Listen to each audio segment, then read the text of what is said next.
El tramo del Camino Mozárabe de Santiago, que va de Albolodui a Nacimiento, es el primero de la tercera etapa propuesta del camino a su paso por la provincia de Almería, etapa que nos lleva de Albolodui a Abla. Partimos de Albolodui. El río Nacimiento sigue siendo nuestra referencia, flanqueándolo en su vertiente derecha, siempre en sentido ascendente, ahora con una pendiente más pronunciada.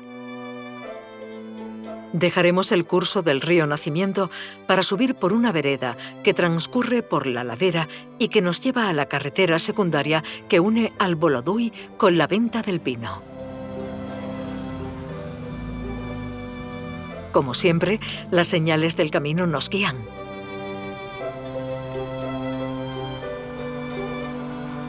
Andaremos por esta carretera hasta encontrar otro desvío que nos llevará de nuevo al curso del río Nacimiento. Al andar los primeros pasos en este desvío, encontraremos el aljibe Bermejo. Los aljibes son depósitos que recogen las aguas pluviales, constituyendo un elemento etnográfico que viene a mostrar la necesidad de las personas que han habitado estos lugares para aprovechar el agua, bien escaso como consecuencia de la severidad del clima. Son casi 2 kilómetros los que debemos recorrer hasta volver al cauce del río Nacimiento, desde el que accederemos al pueblo de Nacimiento.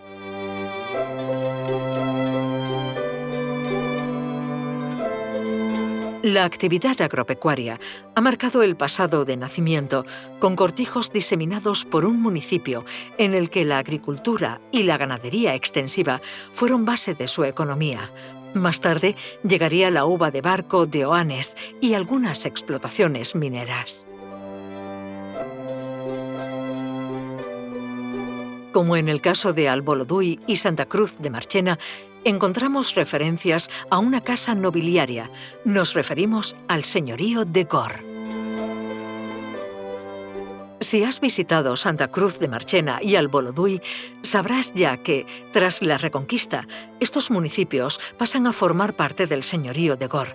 Así será hasta finales del siglo XIX. No en vano, en Nacimiento encontramos elementos que constatan esta relación. Accedemos a la trama urbana de Nacimiento por la calle Duque, tomando como referencia el colegio público. El nombre de esta calle no es casual. A pocos metros encontramos la fachada de la Casa del Diezmo del Señor de Gor, también conocida como Casa de los Diezmos.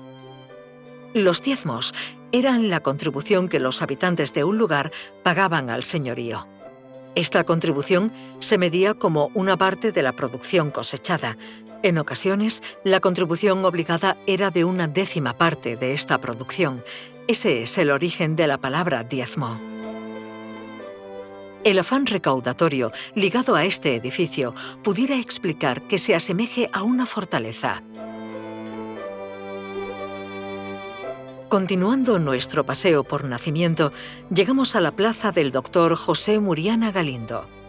Allí encontramos el ayuntamiento y la iglesia de Nuestra Señora de las Angustias.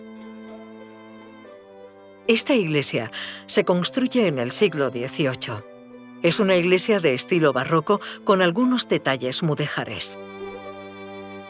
Cuenta con 2 puertas, la principal y la lateral, habitualmente cerrada, denominada Puerta de los Perdones.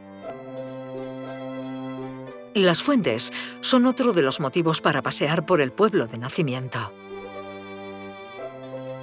Construida en el siglo XIX, cuando se decide conducir el agua de la Fuente del Bosque al pueblo de Nacimiento, encontramos en la calle Reina la Fuente de los 8 Caños. Junto a ella, el lavadero, construido a mediados del siglo XX. Como en otros lugares del camino, encontramos elementos que hacían posible la provisión de agua en lugares comunitarios. El agua corriente no llegaría a las viviendas hasta bien entrado el siglo XX. En Nacimiento, encontramos, como en el caso de Albolodui o Alsodux, otra torre del reloj. Su maquinaria es de Canseco, casa madrileña. Si nos fijamos en sus campanas, observamos dos martillos. El pequeño da los cuartos, mientras que el grande pica las campanas cada hora.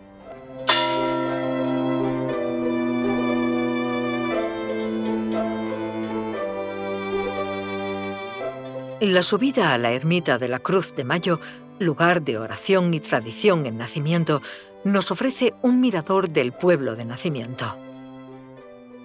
En sus inmediaciones se han encontrado restos de la cultura argárica. Otro lugar que nos ofrece unas interesantes vistas es el Barranco del Moro. Allí encontramos la Ermita de las Ánimas. Siguiendo el barranco hacia el curso del río Nacimiento, se encuentran los Cañillos del Barranco del Moro, fuente que abastecía al pueblo y que contaba con un lavadero público en el que la piedra pizarra servía de base para lavar, aprovechando el agua del caz del molino. Nos despedimos del pueblo de Nacimiento saliendo por la calle Granada, continuando por el camino que traza una línea paralela superior al curso del río. En la ribera opuesta del río Nacimiento, las terrazas intentan ganar espacio para una agricultura que fue de subsistencia tiempo atrás. Son los balates los que sostienen estas terrazas, también conocidas como paratas. Volvemos a la ribera del río para seguir nuestro camino buscando nuestro siguiente destino, el municipio de Las Tres Villas.